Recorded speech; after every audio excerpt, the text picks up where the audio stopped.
the foyer of the House of Commons tonight, I'm joined by Matt DeCourcy, the Parliamentary Secretary to the Minister of Foreign Affairs. Aaron O'Toole is the Foreign Affairs critic for the official opposition. And Jenny Kwan is the immigration critic for the NDP. It's good to see you all. Mr. DeCourcy, let me begin with you. When it comes to the Safe Third Country Agreement with the United States, what has Canada been discussing with the Americans? What does Canada want to change about the agreement? Well, thanks very much for having me on, Peter, to clarify things. We are always speaking with our American counterparts about keeping our border operations efficient, keeping Canadians safe and secure, as the Americans are concerned about for their own citizens.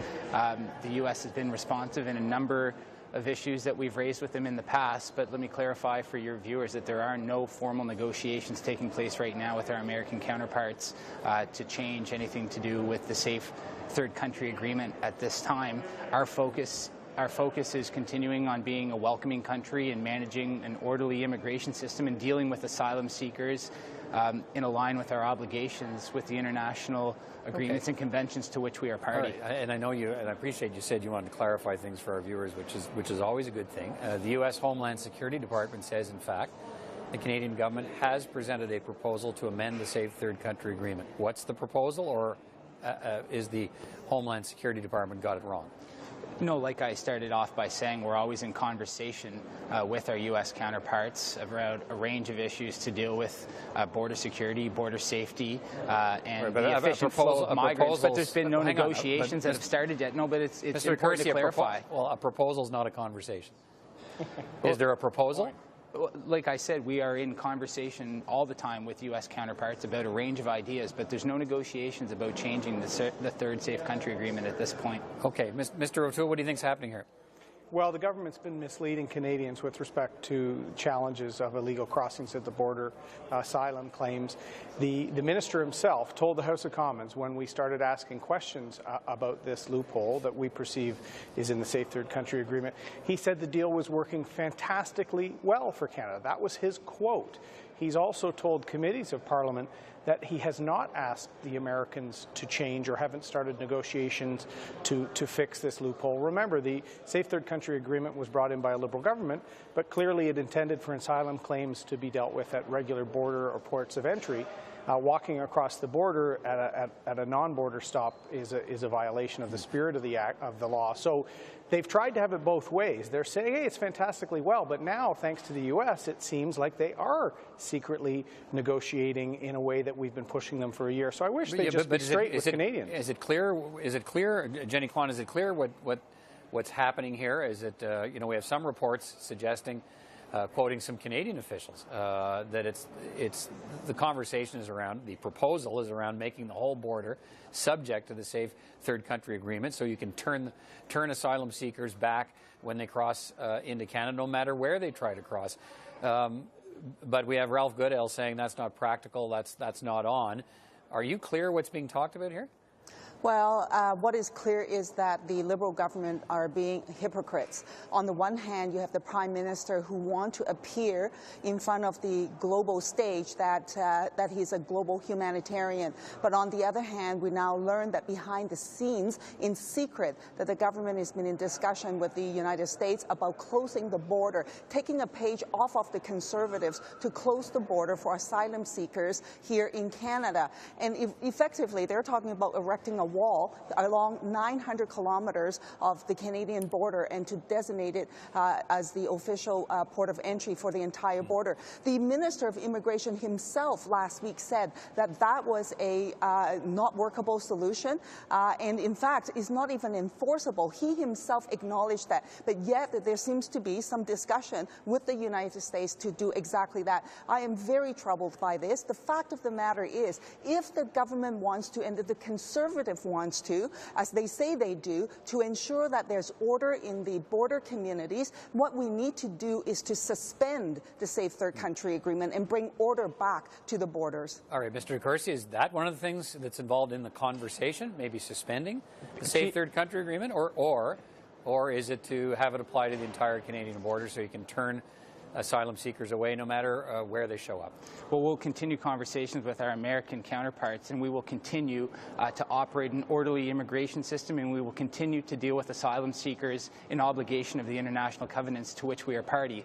What is an abomination is the fear-mongering that's taking place on both sides by the NDP and the Conservatives. You've got the Conservatives scaring Canadians into thinking that people are coming across the border illegally and aren't being treated appropriately by Canadian border service agencies, and you've got the NDP suggesting that we won't treat people in a humane manner in obligation of our humanitarian agreements. Hang on a sec. Okay. So let me just interject here for 1 minute. It was the Prime Minister himself who called asylum seekers illegal. Actually, it's not the NDP who's fear-mongering. It is actually the Liberals in conjunction with the Conservatives doing exactly that. It is very clear in Canada's Immigration Refugee Protection Act that says asylum seekers who cross over irregularly are not committing a criminal offense. The Prime Minister himself is actually saying that. Who is fear-mongering? So the fact that the Liberals won't answer your question clearly on what they're negotiating is, in fact, they're trying to hide something. Where is that transparency? Where are the sunny ways? Mr. O'Toole, go ahead, then I'll go back to Mr. DeCourcy. Go ahead. Thank you very much. It is fair to have a rules-based system. The NDP don't even understand the file, suggesting that we can't have a properly enforceable. I know the law. The issue is, if we don't have a fair system, the minister's own department have warned him that he will have 11-year wait times. The minister's own department has warned him that the cost to the provinces in 4 years alone will be $2.9 billion in additional social costs. So they're not being straight with Canadians because they're afraid of the wrath from the NDP, and they're afraid to have a rules-based system. My big concern is that Canadians are losing confidence in their own system. Okay, and both of these solutions aren't avoiding the problem, which is we need people to obey the law. Mr. DeCourcy, you talked about the fear-mongering. You could deal with some of that, I think, by answering this question. Can you rule out for us tonight, on behalf of your government as the spokesman on this panel, can you rule out that your government has any intention of amending the Safe Third Country Agreement to have it apply to the entire Canadian border so that asylum seekers would be turned away no matter where they try to cross into Canada? Can you put that suggestion to rest tonight, saying not on, not being discussed, will not happen? What I can say, Peter, is that there are no formal negotiations going on to that effect right now, but that we continue to speak with our American counterparts all the time on a range of issues that's not to ruling dealing out with border that you efficiency and proper migration. It is completely ridiculous to suggest that we don't treat people who show up at our borders, wherever they show up, in the most humane manner, adhering to the obligations to which we are signatories to, and we are also ensuring that we have an orderly immigration system where Immigration, Refugees and Citizenship Canada deal with proper immigrant arrivals in Canada. Set aside for me the notion of formal negotiation. Set aside that and just give me your government's position on whether you will ever amend the Safe Third Country Agreement to stop asylum seekers from crossing into Canada, no matter where they try to do it.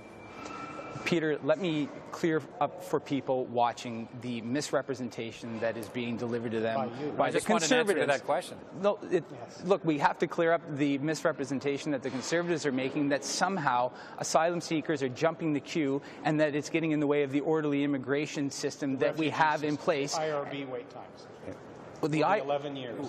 Listen, the IRB is a system set up in place for us to adhere to our international obligations for when asylum seekers arrive at our borders. At the same time, we have an immigration system that we are investing in to reduce wait times, which were completely way too long under the Conservative government.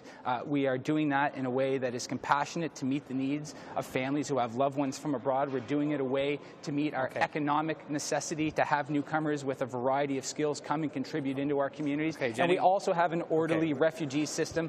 And let's not forget, it was this government that brought in 50,000 Syrian refugees in 2015 and 16. Jenny Kwan, and I'll finish on Mr. O'Toole. Let me ask you if you're satisfied by what you've heard here tonight, that the government is not going to be looking for amendments to the Safe Third Country Agreement that would allow, that would make the entire border subject to turning asylum seekers away.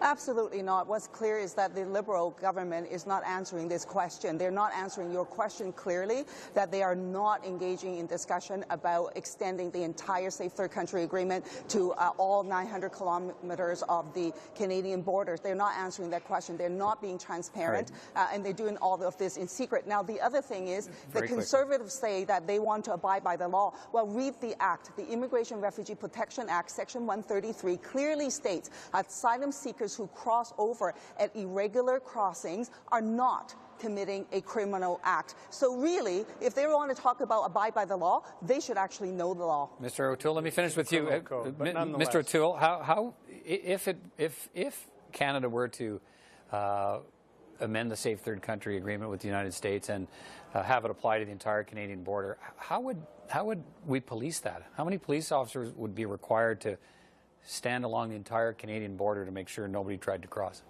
You don't need to police it at all, Peter. If there's a particular challenge, you deploy resources temporarily. So we've seen that in Emerson, we've seen that in Quebec. The spirit of the agreement, negotiated by a Liberal government when the party was still really the Liberal Party, was meant to say that asylum seekers have to claim asylum in the first country they come to. Right. So I've been to Emerson, Manitoba. There's been people living and working in New York State for 10 years. Are they fleeing persecution?